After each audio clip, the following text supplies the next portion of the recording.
अस्सलाम वालेकुम जी। आज सिंपली डिस्कशन में हमारे पास एक जो चीज़ है डिस्कशन वाली वो ये थी कि एफबीआर की वेबसाइट कैसी दिखती है।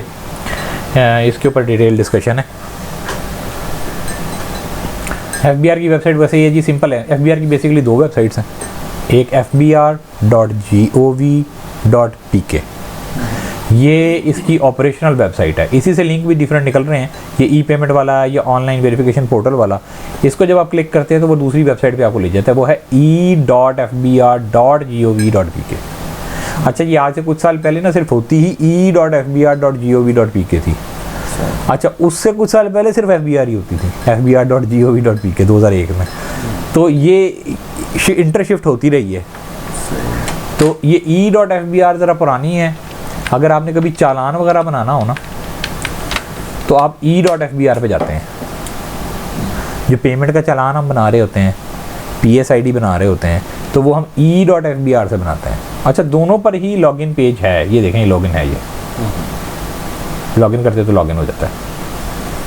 अच्छा, ये हमेशा याद रखिएगा, e.fbr के अंदर ये आपसे स्किप वाला करेगा, आप इसको स्किप ही करें, क्योंकि नॉर्मली लोगों ने अपना सीक्रेट क्वेश्चन कोई नहीं रखा होता, ना आप रखें, मतलब परेशान होता है। ये देखें, ये ई पेमेंट बन गई है, आसिफ अनीस साहब का नाम आ गया, ये लें। अच्छा, यहाँ पे आ जाते हैं। मैं अपने हिसाब से करता जाऊँगा, अपना नाम ही लेता जाऊँगा चीज़ों। ये कुछ ग्रिड्स हैं, या आप इन ग्रिड्स को देखेंगे तो आपको सारी चीज़ों का अंदाज़ा हो जाएगा ये है क्या। इसको वो 4 हिस्सों में डिवाइड करते हैं। Number 1 online services, number 2 income tax के particular services, number 3 sale tax and FED की सर्विसेज, और नंबर 4 कस्टम से रिलेटेड काम। 4 काम, 4 उन्होंने पॉइंट्स के अंदर डिवाइड कर दिए। मैं हालांकि इसकी डिवीजन से कोई ख़ास इतना मुत्तफिक नहीं हूँ, लेकिन फिर भी सर, अब ये गवर्नमेंट को तो हम मशवरे नहीं दे सकते। दे भी सकते हैं तो वो कौन सा सुन लेते हैं फ़ौरन। IT डिपार्टमेंट अपनी मर्ज़ी से चलता है। कुछ लोग लिखते भी रहते हैं। अभी आप देख लें, वो जो गलत कैलकुलेट आ रहा था प्रॉफिट ऑन डेट वाला मसला, उसको जाके अभी तक ठीक नहीं किया उन्होंने। फैसला भी आ गया हाई कोर्ट की तरफ से, अल्लाह जी। अच्छा जी, आ जाते हैं ऑनलाइन सर्विसेज। इसमें सबसे पहले आ गई आपकी FBR मालूमात, ये टैक्स रे, जिसको टैक्स रे भी कहते हैं, FBR मालूमात भी कहते हैं। यहाँ से जाकर आप इस किसी को भी क्लिक करेंगे तो वो आपकी जो डाटा होगा, वो जो FBR ने पकड़ा हुआ डाटा है, ये एक जगह है जहाँ से आपका FBR का पकड़ा हुआ डाटा सामने आता है।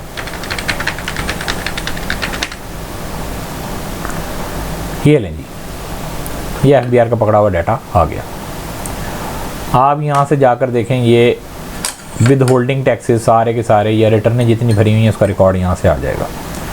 अब चूँकि ये सिर्फ मैंने अपना डाला है, यहाँ पे मेरा विद होल्डिंग का कोई रिकॉर्ड इनके पास इस एरिया में मौजूद नहीं है, वरना ये एक declaration IT and sale tax, income tax और सेल टैक्स की रिटर्नें जितनी फाइल हुई हैं 18, 19, 20, 21, 18 में 2 थी ना, सेल टैक्स और विद होल्डिंग, वेल्थ स्टेटमेंट और रिटर्न, 2 ये हो गई।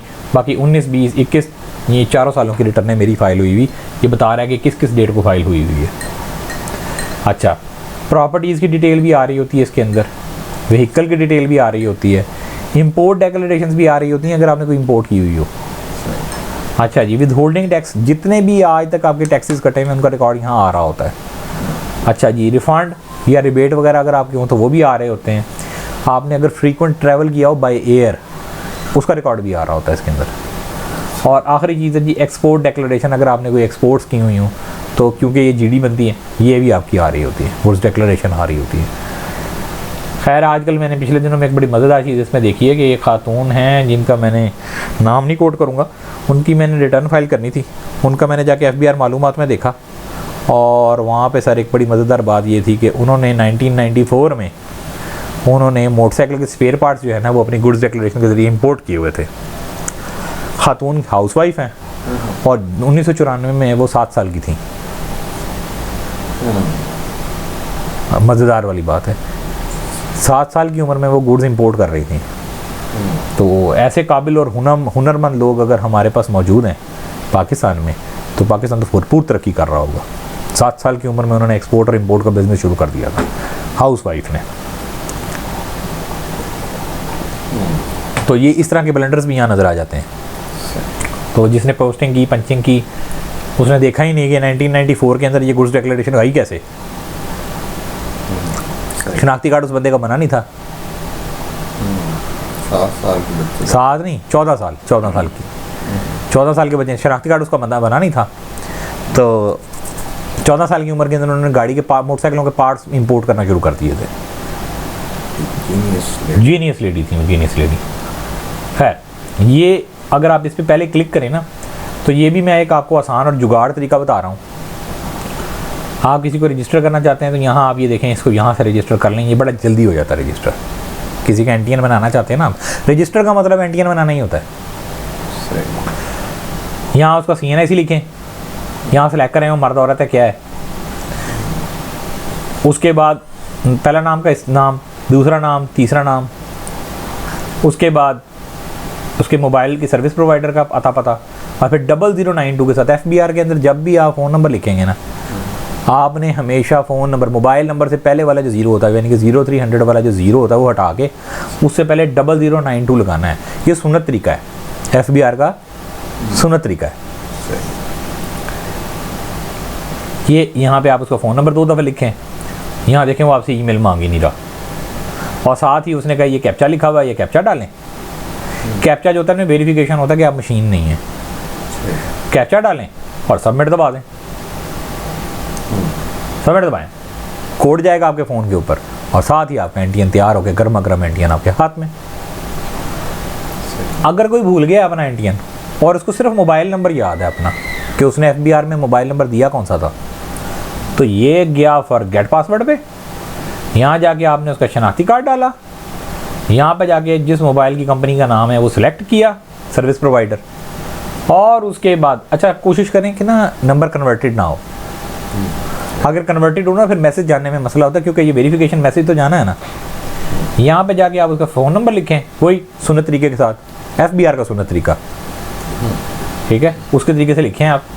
और ये P5YG, ये जो उसका कैप्चा यहाँ दिया है ये हर दफ़ा डिफरेंट होगा, तो ये यहाँ कैप्चा डालें, सबमिट दबाएं, और उसका कोड चला जाएगा। जैसे ही आप कोड उसको वेरीफाई करवाएंगे, मैंने कोड आएगा, जैसे ही मैं एक करके दिखा देता हूँ, फॉर एग्जांपल अपने ही करके दिखा देता हूँ। अगर मोबाइल नंबर गलत हो या याद ही ना हो कि कौन सा दिया हो, सर अगर आपको याद नहीं है मोबाइल नंबर, तो सर फिर उसका मैं आपको तरीकाकार समझाता हूँ कि वहाँ से चेक कर लें, वहाँ से आपको हिंट मिल जाएगा, लेकिन वो वहाँ से आपको पूरा नंबर पता नहीं लगेगा। अगर आपको खुद को याद नहीं है तो और बात है, क्योंकि अगर किसी और का है ना नंबर तो वो तो फिर नहीं कुछ कर सकते। ये वकील साहब ने बनाया था, ये देखें ये फ़ोन नंबर है मेरा, और ये मैंने डाला जी P5YG, और जैसे मैंने इसको सबमिट करना है तो जनाब अली वो कहता है जनाब SMS कोड सेंड, ठीक है। अब मेरा अगर आप फ़ोन देखेंगे उसके ऊपर फ़ौरन ये SMS कोड आ जाना है। अच्छा एक इसमें मसला है,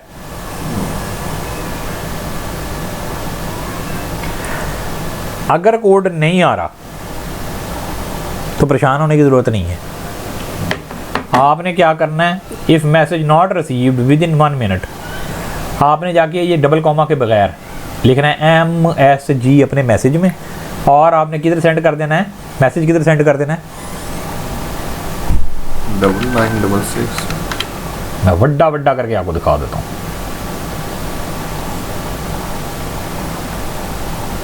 कहाँ भेजना है सर, 9966 9966 पे आपने भेज देना है।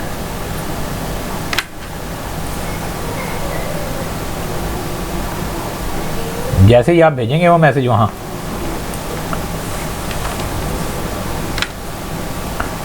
और आप इसको वेरीफाई करेंगे तो फौरी तौर पे आपको कहेगा ठीक है जी आप अपना पासवर्ड चेंज कर लें। तो ये एक आसान नुस्खा है। अच्छा जी, ये आपका हो गया पहला ग्रेड होगी। आपने यहाँ से देख लिया कि हम किस तरह से इससे फ़वायदा हासिल कर सकते हैं। वो मेरी बेटी कहती थी ना बाबा फ़वायदा आप इसका हासिल कर सकते हैं, ठीक है जी। और अगर आप वही नंबर यहाँ डाल के जो आपका नया आपने पासवर्ड रखा है वो डाल के यहाँ पे अपना CNIC, अच्छा FBR के अंदर हमेशा आपका यूज़र नेम जो होता है वो आपका CNIC, और पासवर्ड आपने जो रखा था लॉगिन कर लें। यहाँ पे आपको उसका डाटा मिल जाएगा। आइए जी अगला देख लेते हैं। अच्छा ये देखें जी, इनकम टैक्स लिखा हुआ है, ये है IRS का अकाउंट जहाँ से लोगों की रिटर्नें भरी जाती हैं, वेल्थ स्टेटमेंटें भरी जाती हैं, रिवीजनें की जाती हैं, नॉर्मल एक्टिविटीज़ सारी की सारी होती हैं। ये ले जी, यहाँ चले गए हम। ये जो 4 5 6 चीज़ें लिखी हुई हैं ना, इस पर ज़रूर गौर करना है आपने। ये देखें, ये देखें, ये देखें, ये जो कंप्यूटर का खल्ला है ना, ये देखें हाथ, ये सिर्फ एक चीज़ पर आ रहा है। इस पर अगर आप क्लिक करें तो ये आपको 1 2 3 4 चीज़ें बताता है। अच्छा इसके नीचे एक ख़ास चीज़ लिखी हुई है जिसका लोग हमेशा इस्तेमाल नहीं करते, सिर्फ और सिर्फ कंसल्टेंट लोग इस्तेमाल कर रहे हैं। अगर जनरल पब्लिक इसका इस्तेमाल शुरू कर दे तो शायद कंसल्टेंट की ज़रूरत बहुत बाद में पड़े। वो है जी ये 051 111 772 772। आपको कुछ समझ नहीं आ रहा या कुछ आपसे हो नहीं रहा, आप इस पर कॉल करें, वो आपको सारा समझा देते हैं, कुछ नहीं कहते वो आपको, बहुत हेल्पिंग लोग हैं।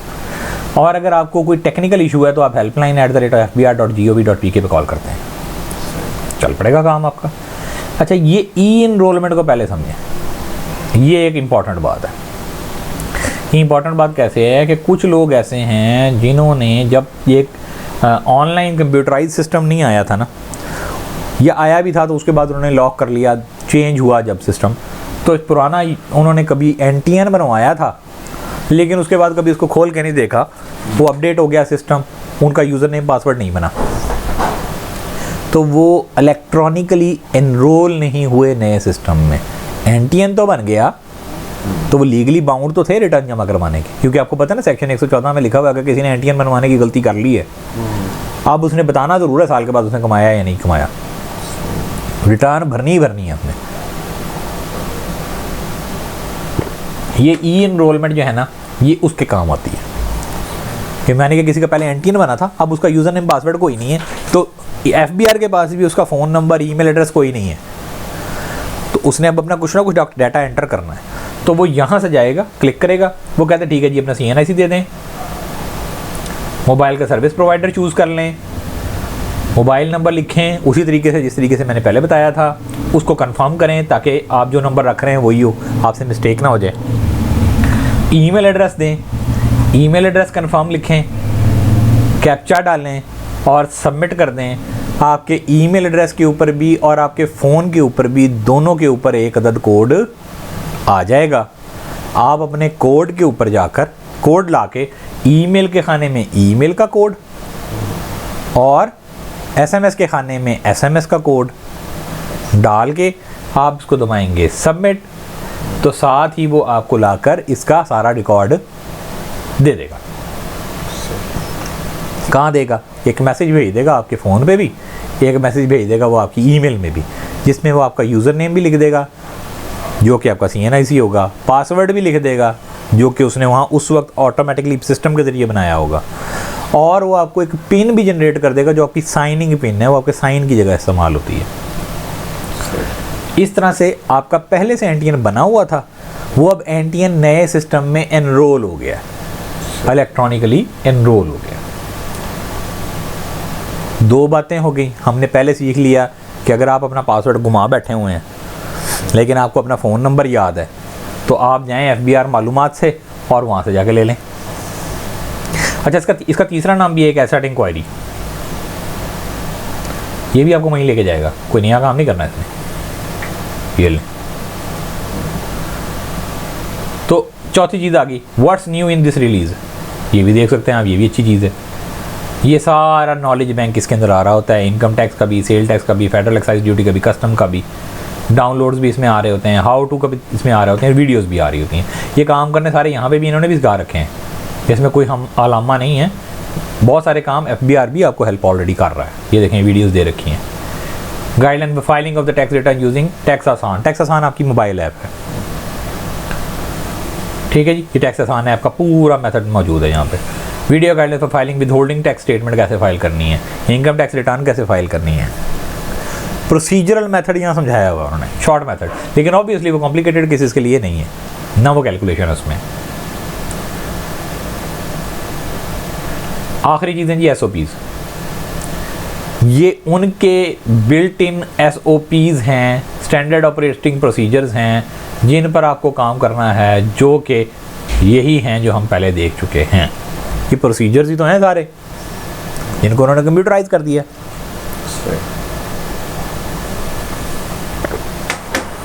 अच्छा, अब आपका एक सवाल था कि अगर आपको अपना मोबाइल नंबर भी भूल गया हो तो फिर आप क्या करें। सर ये यहाँ पे लिखा हुआ है, ये अब आप जहाँ से आए थे ना, यहाँ से आके यहाँ पे आपने क्लिक किया था। पहले आपने आईरिस पे क्लिक किया था, आईरिस पे क्लिक करके आपने आके यहाँ पे क्लिक किया था, और उसके बाद आपने यहाँ पे क्लिक किया था तो ये खुल गया था आपके सामने। आपने यहाँ क्या करना है, यहाँ फॉरगेट पासवर्ड पे क्लिक कर देना है। यहाँ पर आपने देना है CNIC,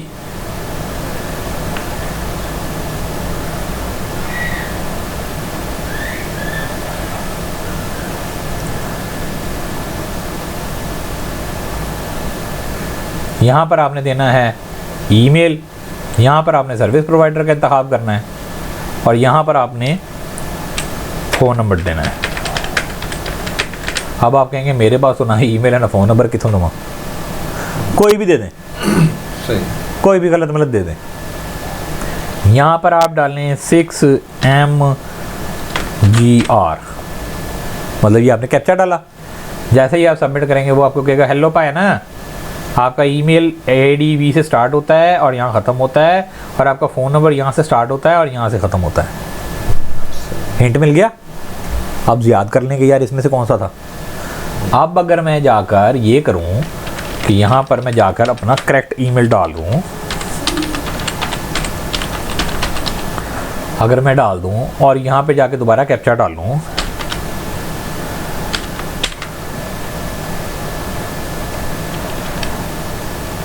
तो ये मुझे कोड भेज देगा।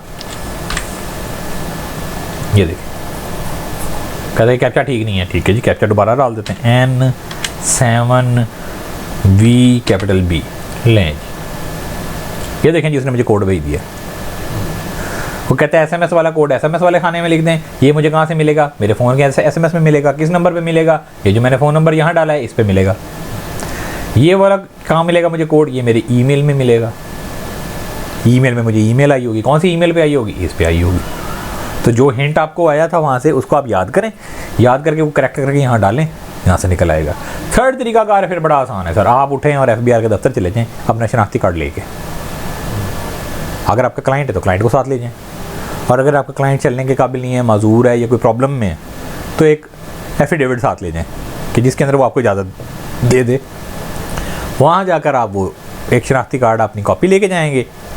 वहाँ जो DB वाले साहब बैठे होंगे, डेटाबेस एडमिनिस्ट्रेटर, वहाँ एक एप्लीकेशन आप देंगे कि सर मेहरबानी करें, कमिश्नर साहब होंगे वहाँ पे, मेहरबानी करें DB साहब को कहें कि हमारा ये जो ईमेल एड्रेस और पासवर्ड है ये गलत है जो पीछे डाला हुआ है।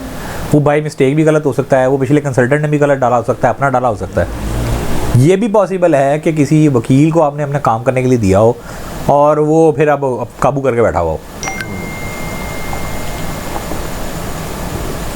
तो आप उनको कहेंगे सर ये इसके पीछे का ना बैक एंड के ऊपर जो रिट्रीव करने वाला फ़ोन नंबर है वो भी मेरा फ़ोन नंबर डाल दें, जो कि ये है एप्लीकेशन में लिखा होगा, और ये जो इसके ऊपर ईमेल एड्रेस है ये भी मेरा डाल दें जो आप कह रहे हैं। वो आपकी एप्लीकेशन रख लेगा और 24 घंटे के अंदर अंदर नॉर्मली वो ये काम कर देते हैं।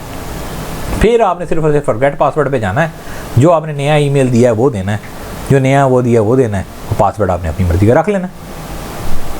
कोई बड़ी मुश्किल वाली बात नहीं है, ये वाला काम आपका आसान हो गया। अब हम चले जाते हैं इसके अंदर। यहाँ तक की अगर कहानी आपको क्लियर है तो आपको पोर्टल की आधी से ज़्यादा बातें समझ आ गई हुई हैं। ये वीडियो क्योंकि चैनल पे चढ़ी हुई होगी तो ये बाद में फारूक साहब अब इस्तेमाल कर भी सकते हैं, कोई ऐसा कोई ख़ास बड़ा मसले वाली बात नहीं है। इसलिए जो है ना, मैं अब नॉर्मली चीज़ें सारी वीडियोलाइज करता जा रहा हूँ। एक होता है दोबारा सिखाना, एक मसला काम है। वो कहे भाई ये फारूक साहब को सिखाया था, आप मेहरबानी करें वहाँ से जाके देख लें, उसमें कोई छोटा मोटा चेंज होगा वो मुझे पूछ लीजिएगा।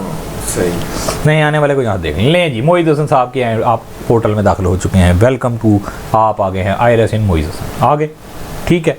अब मैं तो चूँकि वकील हूँ, मेरे पास तो सबका रिपोर्टें आ रही होती हैं। चलो जी, रजिस्ट्रेशन किस किस की हुई हैं, अभी थोड़ी टैक्स के नोटिस किस किस के आए हुए हैं, शुरू हुए में काम, ये इनपुट के इनबॉक्स के अंदर आए हुए हैं जनाब, ये टैक्स सेल टैक्स के 2 ऑडिट आए हुए हैं विद होल्डिंग टैक्स के साथ। मैं ये खोलूँगा कोई नहीं क्योंकि मेरे क्लाइंटों के नाम होने हैं, CNIC हो रहे हैं, तो वो मसला बनेगा। वरना ये 4 आइटमें हैं जिनको आपने याद रखना है, आपका ताल्लुक इन 4 से पढ़ना है और 5वें से नहीं पढ़ना। 5वां यहाँ हैवी कुछ नहीं। एक चीज़ यहाँ लिखी हुई है, ये एडिट, ये लिखी हुई है व्यू, ये लिखी हुई है डिलीट, और ये क्या लिखी हुई है, रिप्लाई। रिप्लाई आप उसी चीज़ का करेंगे ना जिसका आपको कोई खत आएगा। खत आपका इनबॉक्स के अलावा किसी में आ सकता है? इनबॉक्स में ही खत आते हैं, ईमेलें सबको पता है इनबॉक्स में आती हैं। सो जो डिपार्टमेंटल वर्किंग्स होती हैं जो आपकी तरफ आ गई होती हैं, कोई नोटिस होता है, कोई चीज़ वो आपसे डिमांड कर रहे होते हैं, तो वो सारी की सारी वो यहाँ लेकर आते हैं। क्या चीज़ें हो सकती हैं, मैक्सिमम यहाँ नज़र भी आ रही हैं आपको।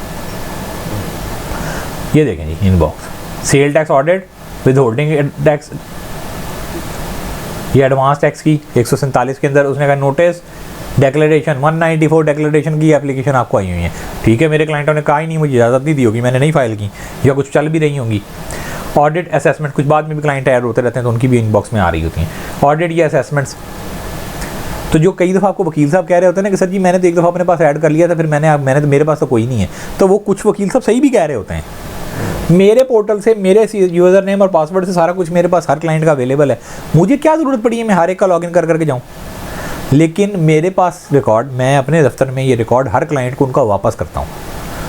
इन केस मेरे पास अगर उनकी एसेस किसी तरह ख़त्म हो जाए या उनका कल को दिल करे वो मुझसे मुतमईन ना हो, किसी और से जाके काम करवाना चाहते हो, तो मैं क्यों रखूँ? उनका हक है, उनके पास यूज़र नेम पासवर्ड होना चाहिए। और दूसरी बात ये है कि वो अपना रिकॉर्ड खुद ईयरली चेक किया करें, महीने 2 महीने बाद खोल के देख लिया करें, ख़त उनको तो नहीं आया कोई।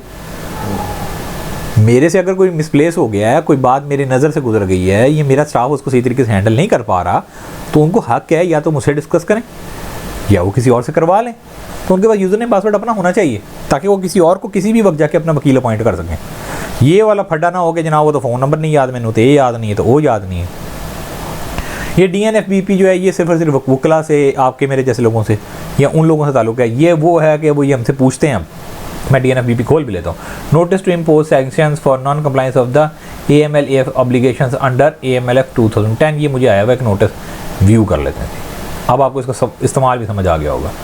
Delay in submit of the off site monitoring questionnaire and implementation, जी मैं कर चुका हूँ, ये पता नहीं मुझे क्यों भेजे जा रहे हैं। ये मैं इनसे सुबह इस वाले में रब्ता भी कर लूँगा।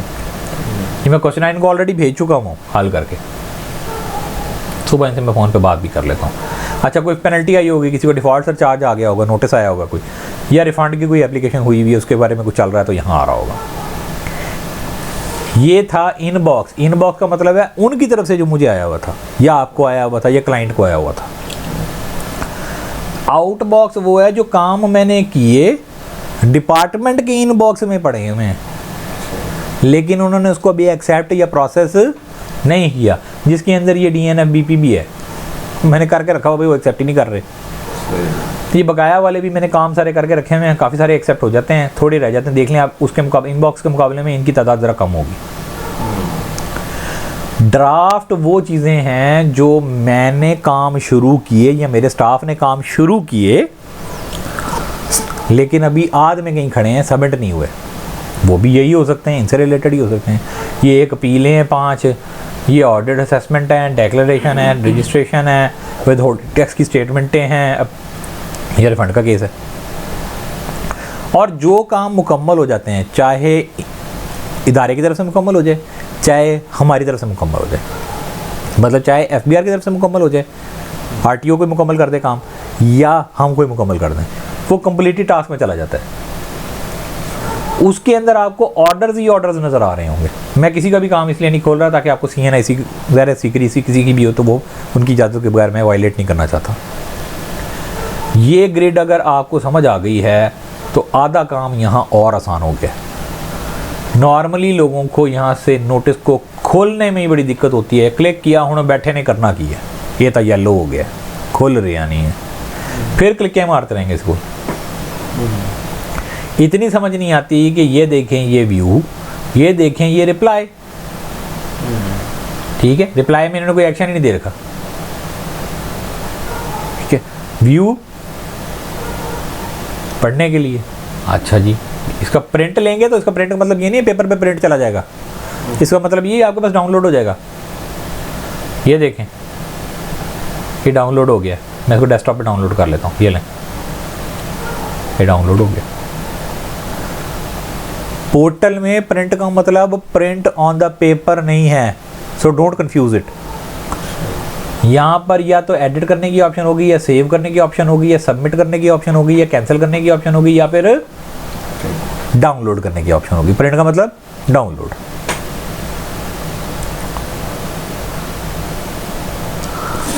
ये ऊपर वाली ग्रेड्स अब आपको पढ़नी चाहिए, ये आपको काम की ग्रेड्स हैं। लेकिन मैं शुरू करूँगा MIS से। MIS मतलब मैनेजमेंट इंफॉर्मेशन सिस्टम, जो कि FBR का मैनेजमेंट इंफॉर्मेशन सिस्टम है। ये क्लिक किया मैंने, ठीक है जी। ये जाके मैंने ये सर्च किया और यहाँ से जाके मैंने अपना शनाख्ती कार्ड डालता हूँ 36302 9252548886-5। ये मैंने सर्च किया, ये देखें जी मोइज़ हसन आ गया, इसको सिलेक्ट कर लिया, ठीक है जी। और इसकी डिटेल में चला गया। यहाँ पे देखें, यहाँ पे भी मैं, क्योंकि मेरे पास मल्टीपल है, वरना क्लाइंट के पास ऑटोमेटिकली यहाँ पे CNIC लिखा आ रहा था, क्योंकि उसके पास कोई और ऐड नहीं होता। फॉर एग्जाम्पल ये करते हैं ना, रजिस्ट्रेशन नंबर है 92548886-5। ये देखें, ये मैं सर्च करके यहाँ मोइज़ हसन को सिलेक्ट कर लेता हूँ। यहाँ पर जैसे ही मैं सर्च करूँगा डिटेल पेमेंट्स में, ये देखें ये मेरी सारी पेमेंट्स निकाल कर दे रहा है, मैंने किस किस से क्या लेन देन किया है। ये देखें, ये बदतमीज़ है, इसने बताना शुरू कर दिया कि इसने मेरे पैसे कटे 1500 15 रुपये 15 रुपये का टैक्स कट रहा है। टैक्स भी बता रहा है, ये भी बता रहा है, ठीक है सर। और ये भी बता रहा है कि टोटल टैक्स कितना कटा हुआ है। 4000 जमा 1000 जमा 15। ये बदतमीज़ जो 1500 रुपये बता रहा है ना, ये पता क्या है, ये मेरी नेटफ्लिक्स को पेमेंटें गई हुई हैं, ठीक है। ये हमने फिल्में गाने देखे हैं, ये उन गुनाहों का सबूत है। अच्छा जी, ये जो है ये मेरे क्लाइंट ने जब मुझे पेमेंट की, एयरलिफ्ट टेक्नोलॉजीज़ वालों ने, तो जब मुझे ये पेमेंटें की तो मेरा टैक्स काट के जमा करवाया। वो प्राइवेट लिमिटेड कंपनी थी, उन्होंने मेरा टैक्स काट के जमा करवा दिया, ठीक है। अगर आप देखें तो यहाँ ये सेक्शन भी दे रखा होता है 153(1)B, जो कि सर्विसेज का है, 10% काटा हुआ है उन्होंने, विदहोल्डिंग टैक्स ऑन सर्विसेज। ये भी देखें जनाब 153(1)B, ठीक है जी। अच्छा, ये देखें इन्होंने यहाँ सेक्शन लिखा हुआ है 236 credit card payment outside Pakistan. आप अगर पाकिस्तान से बाहर पैसे भेजते हैं किसी काम के लिए तो आपका टैक्स कटता है, ठीक हो गया सर। ये यहाँ से सारा रिकॉर्ड आपको मिल जाता है। आप इस रिकॉर्ड को यहाँ से एक्सेल की फॉर्म में हासिल भी कर सकते हैं। ये पेमेंट डिटेल की सूरत में ही आपको मिलेगा। ये सेव किया यहाँ पे मैंने, इसको खोल के देखना हो तो यहाँ से खोल के देखें।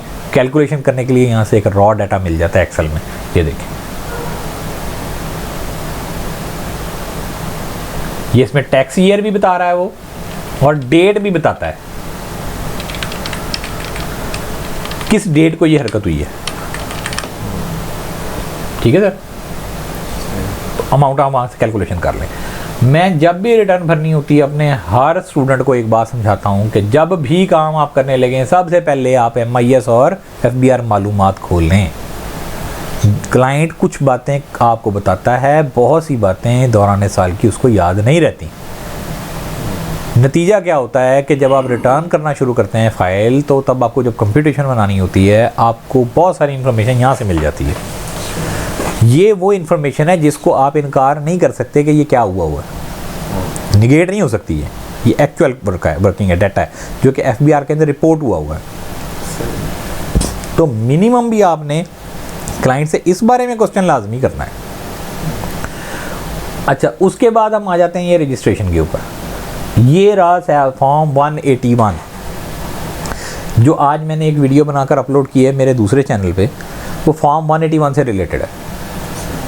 उसमें क्या चीज़ है, उसमें सबसे बड़ी काम की चीज़ क्या है सर कि आजकल एक नया कानून आ गया हुआ है 114A, जो कहता है कि अगर आप कारोबारी हैं जिसमें तमाम तक परचून के दुकानदार, सारे के सारे जूतों के दुकानदार, हर किस्म के commodity trader, service provider, including lawyers, including doctors, including chartered accountants, including every sort of business related person, जो भी है, चाहे वो इंडिविजुअल सोल प्रोप्राइटर की सूरत में काम कर रहा हो, चाहे वो प्राइवेट लिमिटेड कंपनी की सूरत में काम कर रहा हो, चाहे वो पार्टनरशिप की सूरत में काम कर रहा हो, सब ने बैंक अकाउंट अगर खुलवाया कारोबार करने के लिए, चाहे अपने ज़ाती नाम के बैंक अकाउंट को आप कारोबार में इस्तेमाल कर रहे हैं, तो आप पर पाबंदी है कि खुलवाते ही आपने सबसे पहले फॉर्म 181 में जाकर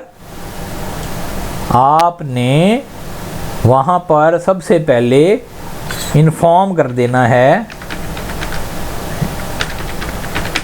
कि जनाब मैंने ये बैंक अकाउंट खुलवाया है। अगर आपने ये ना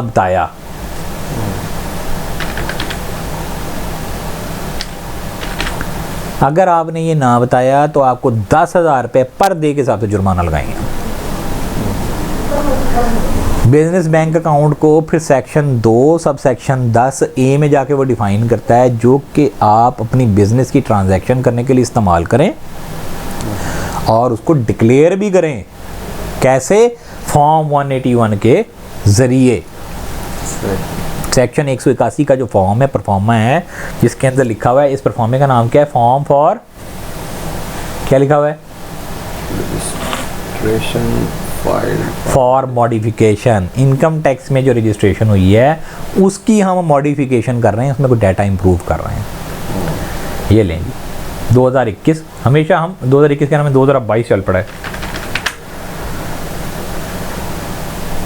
अच्छा ये भी देख लीजिए, ये हमेशा पीरियड, ये नेम जो है ना, मैंने अपने CNI से लिखा है, वरना नॉर्मली अगर आप इंडिविजुअल को अपना खोलें ना तो उसका अपना नाम आ रहा होता है। यहाँ पीरियड वो आपसे सिलेक्ट कराता है कि किस पीरियड का आपने काम करना है। 2022 मैंने यहाँ किया है सेलेक्ट, अभी हमने रिटर्न भरी है, 2021 का पीरियड सेलेक्ट किया है, उसमें 2021 से रिलेटेड था। टैक्स ईयर वही है, स्टार्ट होता है 1 जुलाई से, ख़त्म हो जाता है 30 जून को अगले साल। लें जी, ये मेरा सारे क्रेडेंशियल्स यहाँ आ रहे हैं। देखें मेरा ईमेल एड्रेस भी आ रहा है, फ़ोन नंबर भी आ रहा है, हर चीज़ आ रही है यहाँ पे। उसके बाद ये देखें, ये मेरी प्रॉपर्टी की डिटेल पूछ रहा है, वो कहता है जनाब ये वाली प्रॉपर्टी की डिटेल दे दें। उसके बाद वो मुझसे मेरी बिज़नेस की डिटेल पूछ रहा है। देखिए फिंजनी कंसल्टिंग इंटरनेशनल मेरी बिज़नेस की डिटेल आ रही है, कब से आ रही है? तब से नज़र आ रही है।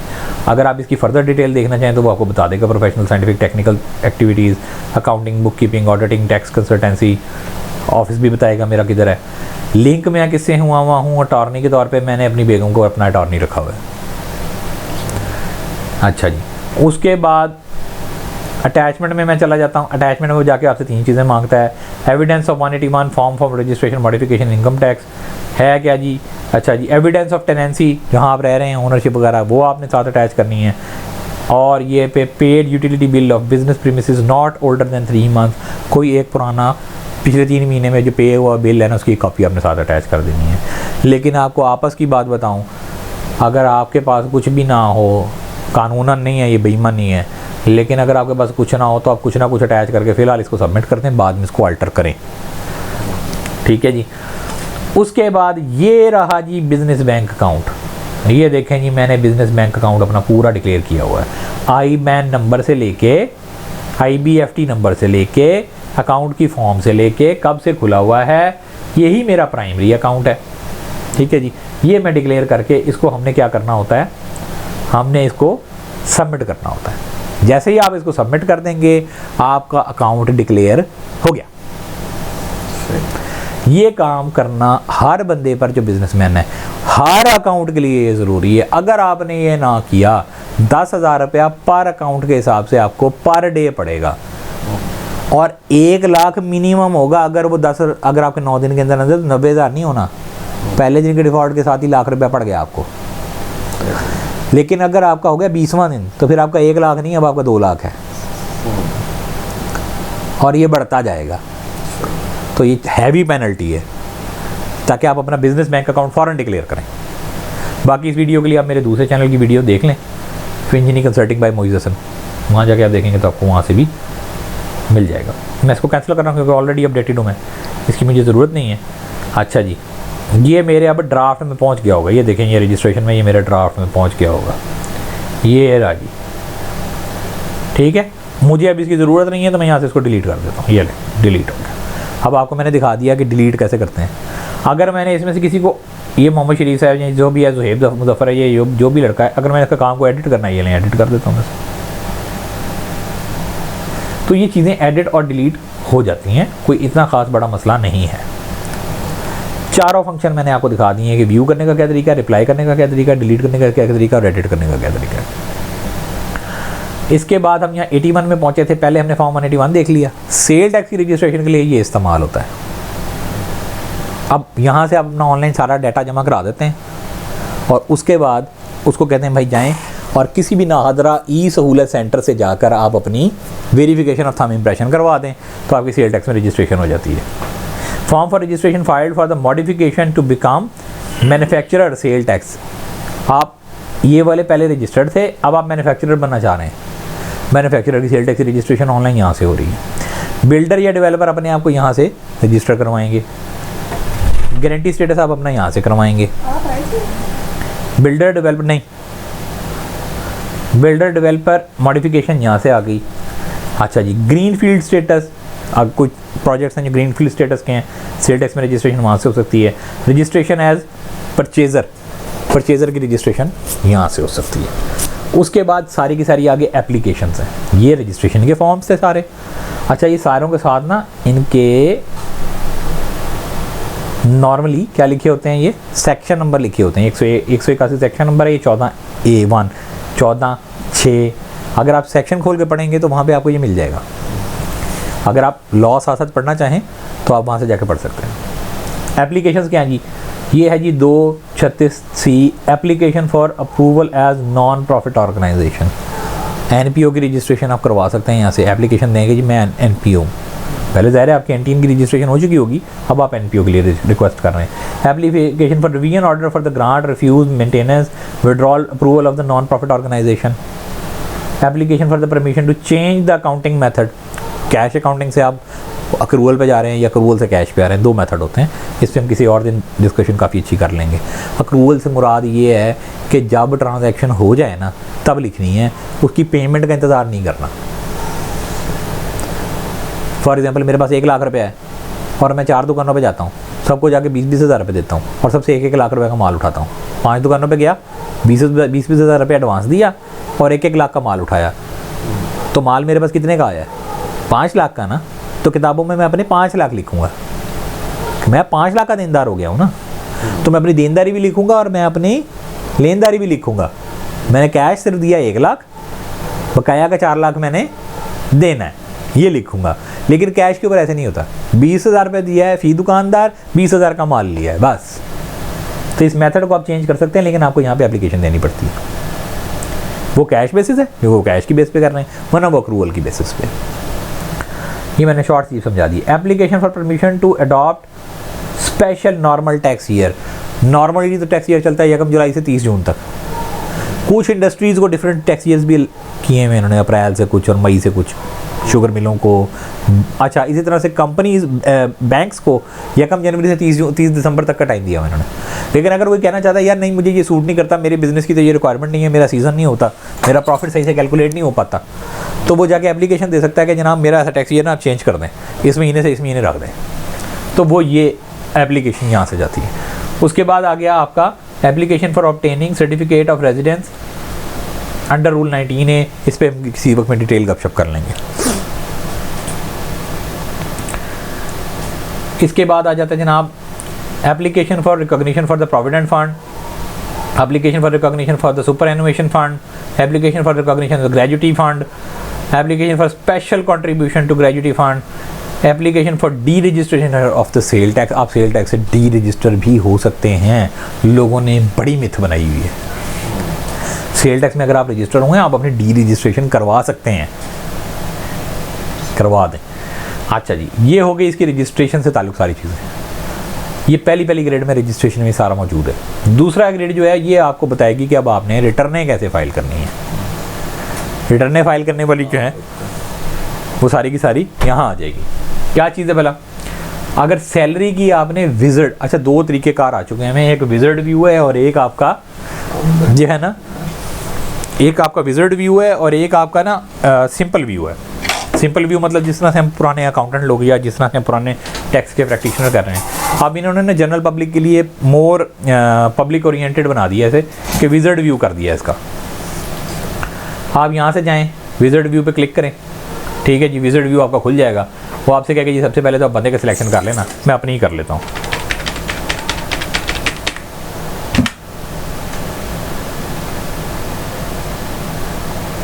पीरियड की सिलेक्शन कर लें, 2021 तक की अभी रिटर्नें जा रही हैं, 2022 की जाएगी नहीं, वैसे पता नहीं इजाज़त देता कि नहीं, क्योंकि मेरी पहले फाइल हुई है। हाँ वो कहेगा पहले फाइल हुई है, वरना ये यहाँ से विज़िट खुल जाएगा। विज़िट मतलब आपको खुद ही गाइड करता चला जाएगा कि किस तरह आपने रिटर्न भरनी है। अगर आपका यही इसी में हम वापस आ जाते हैं, विज़िट व्यू से नहीं करना तो नॉर्मल तरीके से कर लें स्टेटमेंट फॉर्म में, जिस तरह से उस दिन आपके सामने मैंने खोली भी थी टैक्स की रिटर्न। हम किसी की इंशाल्लाह टैक्स की रिटर्न पूरी खोल के ना उसकी भी ग्रेड वाइज हम सारी की सारी स्टडी किसी दिन कर देंगे। अच्छा जी, normal tax excluding business visit view है, ये विज़िट व्यू सैलरी नहीं है, बिजनेसमैन ही नहीं है, इसके अलावा कोई इनकम है उसकी, प्रॉपर्टी की हो सकती है, कोई कैपिटल गेन हो सकता है, वो वाली सारी की सारी आ गई। Salary return for the individual visit view, ये 2020 का विज़िट है, ये 2021 का विज़िट है। अगर आपने 20 की भरनी है तो इससे भरनी है, 21 से भरनी है, क्योंकि विज़िट व्यू डिफरेंट है। ये हमारा नॉर्मल मेथडोलॉजी है income tax return individual classic view salary वाले की। Normal return individual AOP company सबकी, इसमें सैलरी भी हो सकती है, नॉन सैलरी भी हो सकती है, सारी हो जाती हैं। सैलरी वाले में वो रिस्ट्रिक्ट कर देता है, उसमें बिजनेस के खाने ही नहीं होते। अगर आपकी सिर्फ सैलरी इनकम है तो आप इधर जाएं, अगर आपकी सैलरी इनकम खाली नहीं है, कुछ और है, साथ है कोई ना कोई इनकम, तो आप इधर आ जाएं। बिजनेस को एक्सक्लूड कर देता है वो। उसके बाद simplified return for manufacturers, manufacturer है कोई तो उनकी ये क्लासिक व्यू है। उसके बाद क्या आ गया जी, simplified return for traders, statement of final taxation. हाँ ये बात समझने की है, दो चीज़ें की जाती हैं, या तो आपकी कमाई हो सकती है जो कि नॉर्मल टैक्स ईयर में नॉर्मल इनकम में फॉल करती हो, या फिर आपकी कमाई फाइनल टैक्स में फॉल कर सकती है। इस पर हमारी काफ़ी अच्छी डिटेल डिस्कशन हो चुकी हुई है किसी पुरानी सिटिंग में कि फाइनल टैक्स क्या होता है, एफटीआर क्या होता है। अगर आपकी सिर्फ एफटीआर की इनकम है तो आपने सिर्फ बताना होता है कि ये एफटीआर है, ये एफटीआर की सिर्फ स्टेटमेंट जमा होती है, ये रिटर्न नहीं है। ठीक है जी। इनकम्प्लीट या ट्रांजिशनल ईयर, अब आपका साल चल रहा था अच्छा खासा कि जून में ख़त्म हो जाता था, आपने एप्लीकेशन दी नहीं मेरा अगला साल जनवरी से स्टार्ट करो, तो ये जो जून से लेकर जनवरी तक का गैप आया इसको कहते हैं ट्रांजिशनल ईयर। इसको कहते हैं ये भी एक छोटा सा ईयर है, ये आपकी जंप लेने की वजह से, ट्रांजिशन लेने की वजह से आया है। और इनकम्प्लीट है वो ईयर, वो पूरा ईयर नहीं है। या बेचारा कोई बंदा फौत हो गया, अब हमारे अल्लाह उनको खरीक रहमत करे, भट्ट साहब फौत हो गए, क्या नाम है उनका पूरा, हाँ मेरे पूरा निकल गया दिमाग से, उनकी बेटी का भी काम मेरे पास ही है, तो अभी आ जाएगा याद। चले खैर, भट्ट साहब फौत हो गए, तो भट्ट साहब का वो ज़ाहिर ड्यूरिंग द ईयर ही फौत हो गए हैं, तो उनकी रिटर्न इस कैटेगरी में जाएगी। अच्छा जी, वेल्थ स्टेटमेंट, हर बंदे पे कंपलसरी ये है कि जिसने इनकम टैक्स की रिटर्न भरनी है ना, उसने साथ अपनी वेल्थ स्टेटमेंट भी भरनी है, अदर देन कंपनी की वेल्थ स्टेटमेंट नहीं होती। या चुटकला आया था, अब्दुलरहमान का था वेल्थ स्टेटमेंट नहीं भरनी, कंपनी की रिटर्न भर रहे हो। अच्छा जी, नॉन रेजिडेंट पाकिस्तानियों की अलग तरीके से होती है 16A, ये सिर्फ नॉन रेजिडेंट पाकिस्तानियों ने देनी होती है स्टेटमेंट। क्या है ये स्टेटमेंट? ये है जनाब income and asset statement for resident individuals. ये आपके हैं resident for a resident individuals, जो कि आपने इनकम एंड एसेट स्टेटमेंट सिर्फ देनी है। रहते आप बाहर हैं, लेकिन इस साल आप यहाँ रेजिडेंट हैं। रेजिडेंट की डेफिनेशन है यहाँ रिहाइश से नहीं होती, जितने दिन का स्टे होता है उस स्टे से देखते हैं वो स्टे कितने दिन का होता है, कैसे होता है, वो हम किसी दिन में गपशप कर लेंगे। Non resident ship owner charter, ये बिल्कुल ही बाहर हो जाती है, कराची वालों को तो शायद हो, यहाँ पंजाब में तो हमारे पास शिप ज़रा यहाँ पार्क करनी ज़रा मुश्किल है। अपने पास तो गाड़ी बड़ी औखी पार्क होती है, गली में 18 गाड़ियाँ खड़ी होती हैं, इसलिए यहाँ ज़रा पार्किंग का मसला, इसलिए हम यहाँ शिप नहीं मंगा सकते। इसी तरह यहाँ पे एयरक्राफ्ट जो है ना, वो घर के बाहर खड़ा करना भी ज़रा मुश्किल काम है। Simplified return for the SME small and medium enterprises having turnover up to 250 million, ये SME की रिटर्न उन्होंने अलग कर दी है। ये नया आया नवा आया सोनिया, तारा भी बना हुआ ऊपर, ठीक है। जो चीज़ नवी आई होती है ना उस पर वो तारा लगा देते हैं चंद दिनों के लिए, ये तारा वो तारा हर तारा। उसके बाद है जी रिटर्नों को अगर आपने रिवाइज़ करना हो, जो कि पाकिस्तान की तमाम तर फर्मों का फेवरेट मशगला है, रिटर्न रिवाइज़ करनी है जी। क्यों जी? गलती होगी, गलतियाँ करते बहुत आती। और अब पूछें क्या, ऐसे बच्चे गलती कर करके सीखते हैं, तो वो भी तो किसी के बच्चे हैं आखिरकार। तो अगर आपने नॉर्मल रिटर्न रिवाइज़ करनी हो तो यहाँ से करें, इनकम्प्लीट ईयर की करनी है तो यहाँ से करें, सैलरी वाले की करनी है जिसकी 50% से ज़्यादा की सैलरी हो सिर्फ, वो यहाँ से करें, सिंप्लीफाइड रिटर्न फॉर मैन्युफैक्चरर तो यहाँ से करें। ये सारा ये रिवीजन वालों का है। एक दफ़ा भर चुके होते हैं, दूसरी तीसरी दफ़ा जब भरने आते हैं तो कहते हैं यहाँ आएँ, लेकिन याद रखिएगा रिवीजन के लिए अगर आप 60 दिन के बाद आएंगे ना, पहली दफ़ा सबमिट करने के बाद, तो 60 दिन के बाद आपको कमिश्नर के पास जाना पड़ेगा उसकी पहली इजाज़त लेने। वहाँ बताना पड़ेगा कि मैं क्यों रिवाइज़ कर रहा हूँ, और उसके सबसे बड़ी बात यह है कि वो आपको टैक्स कम नहीं करने देगा। उसके बाद आ गया जनाब ये लिखा है जी एक्सटेंशन एप्लीकेशन। ये भी हमारा फेवरेट मशगला है कि हम आखिरी दिन उठ के अपनी रिटर्न भरना चाहते हैं, तो यहाँ से हम एक्सटेंशन की एप्लीकेशन लिखते हैं। For filing of return, for filing of statement of the financial final taxation, FTR की स्टेटमेंट अगर आपने फाइलिंग करने की लेनी है, या filing of the wealth statement, तीनों की आप रीज़न दें, एप्लीकेशन लिखें, अटैच करें, सबमिट कराएँ और इजाज़त मांगें। जब ये आप इजाज़त मांगेंगे वो आपको इजाज़त दे देंगे, होना दी मर्ज़ी, नहीं दे देता हम होना दी मर्ज़ी। अच्छा जी, वैसे दे देते हैं, अच्छे लोग होते हैं। रिवीजन एप्लीकेशन, ये जो आपको कहा था ना ये रिवाइज़ करनी है, के साथ एप्लीकेशन भी जमा करानी पड़ती है, तो ये एप्लीकेशन जमा करवाएं। अच्छा, ये कमिश्नर की अप्रूवल के लिए है ना, कमिश्नर साहब आपकी एप्लीकेशन पढ़ेंगे, उसमें जो रीज़न होगी वो आप जो अच्छी तरह एलेबरेट करेंगे कि मैं इस तरह से इन वजूहात की बिना पर कासिर था कि मैं आपका रिटर्न टाइम पे जमा करवाता, तो मेहरबानी करें, मुझे 15 दिन की छुट्टी दी थी जो आपने, उसके अंदर भी मैंने नहीं कराई, फिर आपने मुझसे दोबारा एक्सटेंशन मैंने फ़ाइल की थी, फिर भी उसके बाद मैंने नहीं कराई, तो फिर भी मैं अब जब करके आया हूँ, अब आप मैं रिवाइज़ करने लगा हूँ, जो मैंने सबमिट कर दी थी जो आड़ी तोड़ी गलतियों समेत, अब मैं इसको रिवाइज़ करने लगा हूँ, मुझे इजाज़त दे दें, वो आपको इजाज़त दे देंगे। तो कितने टाइम तक की पुरानी रिटर्न रिवाइज कर सकते? सर मेरे हिसाब में, मेरे तजर्बे के मुताबिक, अगर नोटिस आया हुआ है फिर तो पीरियड जो है ना वो काउंट नहीं करता, वरना 5 साल तो आपके पास हैं, जा सकते। और अगर आप इनकम गलत लिख दी, थोड़ी या ज़्यादा लिख दी है, आपने ज़्यादा लिखी है तो आपको पूरा फिर अच्छी तरह जो है ना पापड़ बेलने पड़ेंगे। नहीं, अगर आप इनकम कम कर, देखिए अगर आपने ज़्यादा लिखी होगी तो टैक्स भी तो ज़्यादा दे दिया होगा ना, ठीक है, दे दिया तो वापसी का कोई निज़ाम नहीं है। चले वापस ना भी आए, इनकम तो कम हो सकती है। हाँ, वो अगर आपके पास रीज़नेबल सर्टन प्रूफ्स और चीज़ें हैं तो आप पहले उसको कायल करेंगे कि जनाब मैं अपनी इनकम अंडरस्टेट कर रहा हूँ, लेकिन वहाँ सेक्शन में ये बात लिखी हुई है कि आप इनकम को अंडरस्टेट करने की कोशिश नहीं करेंगे, इनकम को जो है ना आप रिड्यूस करने की कोशिश नहीं करेंगे, लाइबिलिटीज़ को इंक्रीज़ करने की कोशिश नहीं करेंगे, एक्सपेंसेस लाइबिलिटीज़ को हाँ डिक्रीज़ करने की कोशिश नहीं करेंगे, लॉस को इंक्रीज़ करने की कोशिश नहीं करेंगे। उसमें चेंज क्या करेंगे? मतलब अगर आपकी तरफ और निकलता तो दे दो, लॉस कम कर सकते हैं, इनकम बढ़ा सकते हैं, यानी कि उनको टैक्स दे सकते हैं, कम नहीं, कम करने का कोई मतलब। सही। अच्छा जी, उसके बाद एसेट की डिक्लेरेशन, ये एक ही दफ़ा आया था 2019 में, एमनेस्टी स्कीम, जिसमें मेरे बड़े 2-4 काबिल वकला हजरात ने लियाकतपुर में जो है ना पकड़ के, जिनकी कोई भी नहीं बनती थी बेचारों की, एमनेस्टियाँ करा दी यार, उनकी विरासती ज़मीनों की एमनेस्टियाँ करवा दी, एंड नहीं होगी। बैंक अकाउंट पे दी, बैंक अकाउंट की सर, बैंक अकाउंट की डिक्लेयर खुद नहीं किया, बैंक अकाउंट की एमनेस्टियाँ करा दी, एंड हो गई सर जी वहाँ तो। खैर ये कुछ कसूर जो है ना हमारे क्लाइंट हजरात का भी होता है, डाटा नहीं देते। 22(1) application for ratification of the mistake apparent from the record in assessment order. अच्छा खैर ये रेटिफिकेशंस की सारी एप्लीकेशन यहाँ आ गई, करेक्शंस की, ठीक है जी। अपील की 147 में ये रही, application for request of grant of stay ये रहा। आज खैर कमिश्नर अपील को पावर मिल गई है कि वो 60 दिन से ऊपर का स्टे भी आपको दे सकता है। अच्छा, उससे पहले यही नहीं। हाँ, मिसलिनियस हिस्टोरिकल ऑर्डर, ठीक है जी। Request for the file of appeal against reference order, कोई ऑर्डर हो गया आपके अगेंस्ट।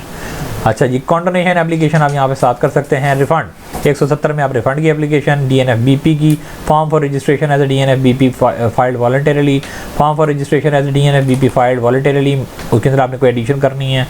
अच्छा जी, form for registration for the file for DNFBP modification, DNFBP से आपका। अच्छा, उसके बाद आगे अगला काम जो आपका इंपॉर्टेंट है जो है विद होल्डिंग टैक्स या एडवांस टैक्स। ये है जी विद होल्डिंग और एडवांस टैक्स का एक पूरा पड़ता। इसमें करने वाले काम 1, 2 और 3 है, बाकी सारी एप्लीकेशनें हैं, सारी आप एप्लीकेशनें दे रहे हैं। Revision of exemption, biannual withholding extension मांग रहे हैं सारी आप, ठीक है ना। Payment to non resident, builder की 7C, ये सारी की सारी हैं। इस पे भी हम एक डिटेल वीडियो किसी वक्त में इंशाल्लाह पूरी बनाएंगे। अभी हम सिर्फ ये बात कर देते हैं कि आपको 165(1) में by annual with holding, originally आपको आजकल हर 6 माह बाद अगर आप विद होल्डिंग एजेंट हैं तो अपनी विद होल्डिंग टैक्स की स्टेटमेंट जमा करवानी होती है, जो कि प्राइवेट लिमिटेड कंपनी सब की सब होती हैं। कंपनी के साथ पार्टनरशिप तो नहीं होती, पार्टनरशिप की मेरे ख्याल लिमिट है ना। इंडिविजुअल और पार्टनर AOP के केस में लिमिट है कि अगर आपका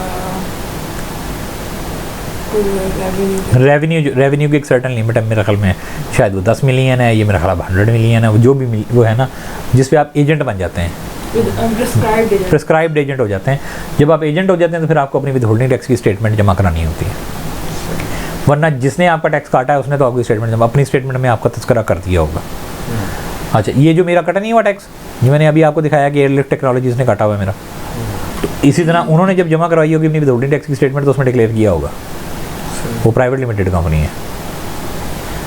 अच्छा जी, उसके बाद application 159(1), 148 quota allocation, raw material, import addition raw material, allocation of machinery for generic exemptions, member for provide estimate for the advance tax. अगर आप एडवांस टैक्स में फॉल करते हैं सेक्शन 113 में, सॉरी 147 में, अगर आपको एडवांस टैक्स अगर आपने जमा कराना है, अगर आपका प्रॉफिट जो है वो 1 मिलियन ना टैक्स, अगर आपका साल का प्रॉफिट प्रॉफिट जिसके ऊपर टैक्स भरना है, अगर आपका वो 10 लाख है ना या उससे ऊपर है, तो आपने फिर टैक्स के 4 हिस्से करके पूरे साल में एडवांस में देते रहने हैं। प्रॉफिट या टैक्स बनना है? प्रॉफिट नहीं, अगर 1 मिलियन का प्रॉफिट है तो कितना टैक्स बना लें। कड्डो जी चार्ट कड्डो सर, वो पिछों दूजे पहले नंबर वाली की किताब पे कड्डो। हाँ जी यही ये सेक्शन 147 से बना था कि आपका इस पे हमारी बड़ी कॉम्प्रिहेंसिव किस्म की वीडियो मौजूद है टैक्स डिस्कशन के नाम से। हाँ जी पॉइंट ये है कि आपका साल खत्म हो जाता है 30 जून पे, ठीक है। आपकी आखिरी तारीख एक आती है 30 सितंबर को, वो भी एक्सटेंड होगी, कभी अक्टूबर, कभी दिसंबर, कभी जनवरी तक चली जाती है। यानी जो आपने जुलाई में कमाया उस पे टैक्स क्या आप पूरा 1.5 साल गुजरने के बाद देंगे? नहीं। तो उसके लिए ना टैक्स के ना मुख्तलिफ मोड्स बना देंगे, जहाँ वो इलेक्ट्रिसिटी के बिल्स, इंपोर्ट और परचेजेज और बिजली सेल के बिल और इन सब चीज़ों से सेटिस्फाई नहीं होता ना, वो कहता है जी फिर जिसका प्रॉफिट जो था ना पिछले साल, पिछली डिक्लेयर्ड इनकम वो 10 लाख से ज़्यादा हो गई थी ना, इसका मतलब है हम एक्सपेक्ट करें कि 10 इस साल भी कब होगा टैक्स कम से कम। तो पिछले साल का जो आपका चार्जेबल टैक्स बना था ना, पिछले साल का जो टैक्स बना था ना, उसको डिवाइडेड बाय 4 करें, तो 4 पे डिवाइड करें। अब वो डिवाइडेड बाय 4 करने के बाद जो आपका इस क्वार्टर में कट गया है ऑलरेडी, विद होल्डिंग टैक्सेस जो कट गए हैं, मोबाइल पे, फोन पे, चीज़ों पे जो कट गए हैं, बचा है ना, वो आप हमें अभी देखो। हम आपका 1.5 साल इंतजार नहीं कर सकते, हमने भी अपने करके चलाना है। 10 लाख टर्नओवर, मतलब उनका हालात भी हमारे जैसे ही हैं, उसका टैक्स सानू पैसे दे दिया करो, ਅਸੀਂ भी अपने खर्चे चलाने होंगे। इसलिए आपने जब हमसे रिटर्न फाइल करनी थी ना, अब आप पूरे साल का जानना क्या करें। ठीक है, वो मुझे तो फायदा है। हमें भी फायदा है, हमारा भी कुछ सुख है, टाइम चल रहा है। पिछले टाइम में हमें आपका मेरे से तो ज्यादा सुखी चल रहा होगा, जो मेरे हालात आपको नहीं पता सब, वरना आप मुझे उल्टा कोई मेरी मदद करते। इंशाल्लाह इंशाल्लाह फिलहाल देखो हमने अच्छा डिस्कशन चल रही है। इंशाल्लाह। अच्छा जी, ये सर ये एक नई चीज़ यहाँ पर आई है, ये देखें, ये इसका आप बड़ा महबूब किस्म की चीज़ है, ये महबूब किस्म की एक तबका है पाकिस्तान में जिसको कहते हैं फ्रीलांसर। आज़ाद ख्याल लोग हैं ये शायरों की वो पीढ़ी है जो ऐसी शायरी करती है जिसकी रिकॉर्डिंग कोई नहीं होती, और इसको सारे पैसे मुल्क के बाहर से आते हैं। फ्रीलांसिंग क्या होती है, इसमें तो बहुत लंबी डिबेट है, लेकिन इसकी छोटी छोटी फॉर्म कहते हैं। भाई अगर आप किसी के लिए भी ना नौकरी पे ना जाएं, अपने टाइम के मुताबिक किसी के लिए कोई भी खिदमात अंजाम दें और उससे कोई आपका एम्प्लॉय और एम्प्लॉयर एग्रीमेंट ना हो और वो आपको उसकी उजरत दे दे, तो उसको अंग्रेज़ी में फ्रीलांसिंग कहते हैं। उर्दू में शायद इसको दिहाड़ीदारी कहेंगे।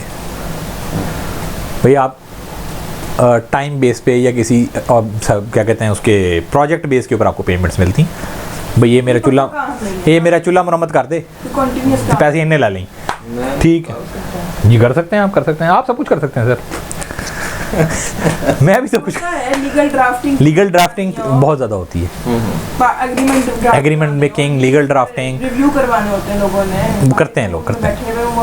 अच्छा, नॉर्मली ये जो है कुछ प्लेटफॉर्म्स हैं, फाइवर हो गया, अपवर्क हो गया, ये और केड़े ने काफ़ी सारे हैं, पीपल पर आवर हो गया। अब मैंने कल एक देखा ट्यूनिंग है, क्या था वो, ट्यूरिंग कल एक ट्यूरिंग भी देखा है।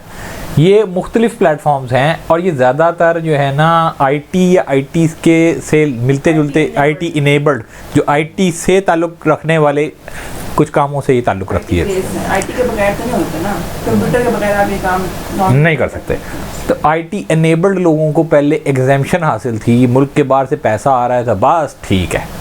लेकिन फिर एफएटीएफ ने और गवर्नमेंट की रेगुलेशन ने इनको कहा नहीं जी, कम अज़ कम आप अपना पूरा रिकॉर्ड जमा कराएं, ड्यू रजिस्ट्रेशन अपनी पूरी करें, अपनी कंप्लायंस पूरी रखें, मतलब अपनी रिटर्नें जमा कराएं, विथहोल्डिंग टैक्स की स्टेटमेंटें जमा कराएं, सेल टैक्स की रिटर्नें जमा करवाएं, पीआरए की रिटर्नें जमा करवाएं, सारी चीज़ें जमा करवाएं, और जो आपका टैक्स बना करें उस पर आप हमसे 100% टैक्स वापस ले लिया करें, क्रेडिट ले लिया करें। फिर एक झगड़ा पैदा हुआ क्योंकि इसकी सारी कमाई को सर्विसेज की एक्सपोर्ट्स बना दिया गया। जिस तरह माल की एक्सपोर्ट होती है, सर्विसेज की एक्सपोर्ट बना दिया गया। माल की एक्सपोर्ट के ऊपर 1% आपका विथहोल्डिंग टैक्स कट जाता है टोटल मिलाकर। जैसे ही पैसे आपके पास आते हैं ना पाकिस्तान में माल की एक्सपोर्ट करने पे, तो 1% बैंक काट लेता है टैक्स के तौर पे, और वो काट लेता है सेक्शन 154 सिंपल में काट लेता है, सिंपल 154 में एक्सपोर्ट्स में काट लेता है। जब सर्विसेज में जाके हमने इन सारी सर्विसेज को, जिसमें कौन कौन से आ जाते हैं, कॉल सेंटर, ठीक है, उसके बाद जितने सॉफ्टवेयर डेवलपर्स हैं, जितने डिज़ाइनिंग और इन चीज़ों के आर्टिस्ट हैं, जितने आईटी के छोटे मोटे काम करके देने वाले लोग हैं, आपका अमेज़ॉन है, ईबे है, दराज है, इनके ऊपर जो लोग ट्रेडिंग कर रहे हैं, आईटी से करवा के दे रहे हैं। अच्छा, हमारे जैसे लोग जो अकाउंट्स बनाकर, ऑडिट्स बनाकर, चीज़ ऑडिट करके, लीगल ड्राफ्टिंग्स करके लोगों को बाहर भेजते हैं, बुक्स भेजते हैं, बना के लिख के भेजते हैं, किसी भी किस्म की कुछ चीज़ आप करके देते हैं, तो वो सारी की सारी जो सारी सर्विसेज आप बाहर भेज रहे हैं वो आपकी एक्सपोर्ट कहलाती हैं। जब उसके पैसे पाकिस्तान में गिरते हैं, जो कि अब पायनियर के ज़रिए गिर रहे हैं, पायनियर एक बैंकिंग मेथड है, पायनियर एक बैंक है, इंटरनेशनल बैंक है, जो कि पैसे आपके मुल्क में आपको दे देता है, पाकिस्तान में लीगल है। वो कैसे दे रहा है? अब इसने एक नया मेथड निकाला है कि जैज़ कैश के साथ अटैच हो जाता है वो जैसे, वैसे तो आपके पैसे आपके बैंक अकाउंट में भी आ सकते हैं, पाकिस्तान में किसी भी बैंक अकाउंट को आप अटैच कर लें उसके साथ, लेकिन ये आपको बहुत फैसिलिटी उसने दी है कि जैज़ कैश को उसके साथ वो अटैच कर देता है। जैसे पायनियर में से पैसे आते हैं पाकिस्तान के अंदर, पाकिस्तान की टैक्स अथॉरिटीज़ को 1% चला जाता है। जब उन्होंने साल के बाद आपको सारे पैसे टैक्स की सूरत में वापस करने हैं, तो फिर ये 1% काट क्यों नहीं है? आम एक्सपोर्ट पे तो ये वापसी नहीं होनी ना, ये तो सर्विसेज की मद में, और वो भी आईटी इनेबल्ड सर्विसेज की मद में, आईटी और आईटी इनेबल्ड सर्विसेज की मद में। आईटी सेक्टर की प्रमोट के लिए।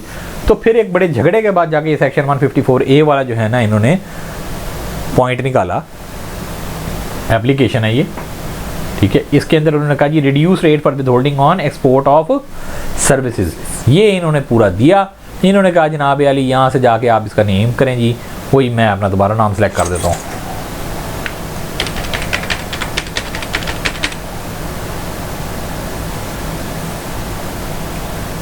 यार ये मुझे फाद खालिद का ना नंबर देना, फाद खालिद का ये काम करके देखते हैं, ठीक है जी। ये जी यहाँ से एप्लीकेशन आपने डालनी है, आपने इनकी रिक्वायरमेंट पूरी करनी है, डाटा आपने सारा देना है, कितनी एक्सपोर्ट हुई है, उसके ऊपर 1% जो है वो आपका कट रहा है, वो क्या रेट है। अच्छा जी, उसके बाद रिड्यूस रेट आप क्या चाहते हैं, क्योंकि रिड्यूस रेट अब आपके पास क्योंकि 100% आपकी क्रेडिट हो जानी है, तो रिड्यूस रेट ऑटोमेटिकली यहाँ क्या हो जाना है, 0% हो जाना है। अटैचमेंट के अंदर आप उनको सारी क्या लगा के देते हैं, एविडेंस आपने लगा के देना है कि आपने एक्सपोर्ट की। अच्छा, उसकी शरायत लिखी हुई है 165 में कि जनाब अगर आपने सारी की सारी सर्विसेज अगर आपने बाहर दी हैं तो उनके जितने बिल हैं वो भी आपने संभाल के रखने हैं। बैंक के अंदर जो उन्हीं बिलों के मुताबिक पैसे आए हैं 80% तक पैसे पाकिस्तान आ जाने चाहिए। अगर पाकिस्तान में पैसे आ रहे हैं तो ठीक है, आप हमसे 100% क्रेडिट ले लें। तो ये आपको यहाँ से सारी अटैचमेंट और असाइनमेंट करके और आप इसको सबमिट कर देते हैं, तो साथ ही आपको एग्जाम्पशन मिल जाती है। जब आपको एग्जाम्पशन मिल जाती है तो वो एग्जाम्पशन सर्टिफिकेट आपके बैंक में चला जाता है, फिर बैंक आपके पैसे वो नहीं काटता। ये एक नया चुटकुला आया है, लेकिन ये चुटकुला अच्छा है पाकिस्तान के हक में भी, और ऑब्वियसली सर साड़ी तो दाल रोटी लगी हुई है साढ़े हक चली, ये एक अच्छी चीज़ आई हुई है, ठीक है sir. Application for reduce rate for withholding on the extraction of minerals, पहाड़ियों में जो काम कर रहे हैं लोग उनको भी रिड्यूस रेट कम लगता है। Purchase of the future commodities contract, ये फ्यूचर कमोडिटी कॉन्ट्रैक्ट्स क्या होते हैं, ये जितनी कमोडिटी ट्रेडिंग नहीं हो रही, हार्वेस्ट वाले बैठे हुए हैं और ये इस तरह वाले सारे बैठे हुए हैं, सर आए आपको गंदम में तेल में लगवा के देते हैं सारे पैसे, फिर रेट बढ़ जाएंगे, फ्यूचर कमोडिटीज़ हैं। अच्छा जी, उसके बाद purchase of the future commodity contracts, dividend in species, education related expenses remitted abroad, अगर आपने बाहर दिए हैं वो सारी चीज़ें आ गई। ये सर इसके ऊपर हमारे एक डिटेल डिस्कशन होनी है, इसलिए मैंने इसको सिर्फ अभी आपको एक सिर्फ फेरा लवाया है। उसके बाद ये सर रिफ़ंड की एप्लीकेशन है सर, अगर किसी का रिफ़ंड आ गया इनकम टैक्स में तुन दिए बाद मुखालिफ से ना घबराए उकाब, ये तो चलती है तुझे ऊंचा उड़ाने के लिए, तो एप्लीकेशन तुन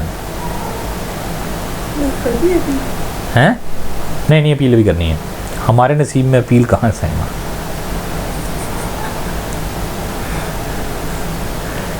अच्छा जी, कई दफ़ा आप CPR बना के आते हैं E.FBR से, CPR ओह CPR बनाना तो रह गया, पहले CPR बनाना तो सीखें। CPR ये आप यूँ कहना चाहिए, CPR तो ये है ना कि वो आपकी पेमेंट हो गई है रिसीव, पहले बनता है PSID, ठीक है जी, पेमेंट आइडेंटिफिकेशन E.FBR, ये रहा जी E.FBR.gov.pk। ये हमें इतनी दफ़ा याद हो चुका है, सन 2001 से मैं याद कर रहा हूँ इसे, ठीक है सर। ये यहाँ से जाके आप अपना शनाख्ती कार्ड डालें। की हो सर, इनका डालें ना, इनका बनाए PSID।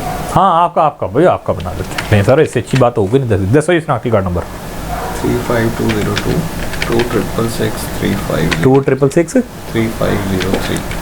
ये करना है सर, ये करना है सर, इधर देख के करना है। आप बोलते कि मैं लिखता है, ये यही करना है। क्या करना है, इसको यहाँ से चेक कर लेना है, ये देखें चेक कर लेना, ये 6 है, ये है विचर 5, इधर 6 इधर 4 इधर 2 इधर 1 इधर 3, ये ठीक, ये सेफ है जी। ये इधर में जाकर मैंने इस पर क्लिक किया,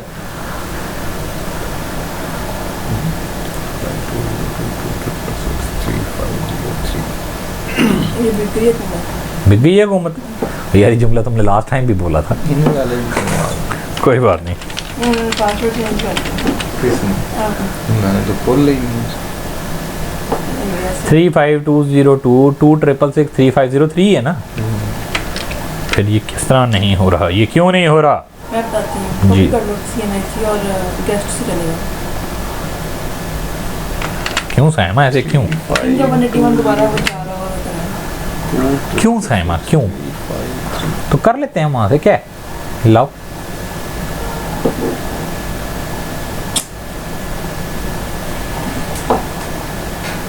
हम कर लेते हैं ऐसा कर दे सो बिस्किट नहीं लाया गाड़ी में पड़े गाड़ी में तो और जेब में ना वो बिल्कुल वो हो जाते हैं चूरा।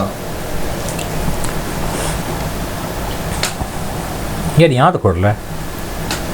ओहो EFPR में वो चाह रहा था कि 181 दिया दोबारा। अच्छा जी ये देखें ना ये हमारे से तेज़ लड़की है। देखिए खोले इनका 181 नीचे कहेगा नो रिकॉर्ड फॉर्म जो सबमिट हुआ होगा 181 उसमें यही अगर एरर आ रहा है तो यही इशू होगा वरना कोई इशू होगा। कंप्लीटेड टास्क में जाए रजिस्ट्रेशन कितनी बारी फाइल कराना है जब ये होगा बैंक अकाउंट भी सारे आ रहे हैं। हाँ देख लो सर बड़ी हो जाएगी। वो जो कह रहे हैं कि वो बिजनेस बैंक अकाउंट लेना ਤੁਹਾਡਾ ਤਾਂ ਬਿਜ਼ਨਸ ਹੈ ਕੀ ਜਿਹੜੇ ਬੈਂਕ ਅਕਾਊਂਟ ਪਾਈ तो शो कर ਪਹਿਲੇ ਤਾਂ ਬਿਜ਼ਨਸ ਜਿਹੜਾ ਹੈ ਉਹਦੇ ਤੇ ਪਿਆ ਆਇਆ ਸੀ बैंक अकाउंट। उसका नाम तो कोई है इसका account? नहीं नहीं कोई भी नहीं है तो फिर खुलवा देते हैं सुबह चेक कर ही ना करें आप सारे ਇਹਦਾ बच्चे सारे वकालत? इंडिविजुअल हो जाते हैं। वकालत दा अच्छा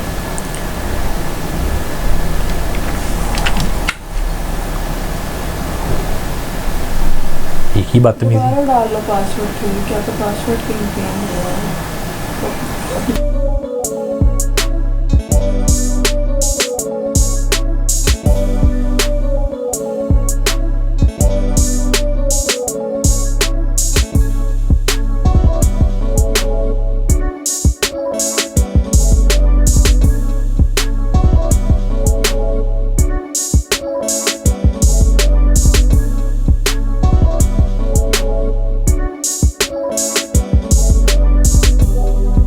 ठीक है जी यहाँ तक तो हमने देख लिया इंशाल्लाह फिर अगली दफ़ा मुलाकात होती है। अल्लाह हाफ़िज़।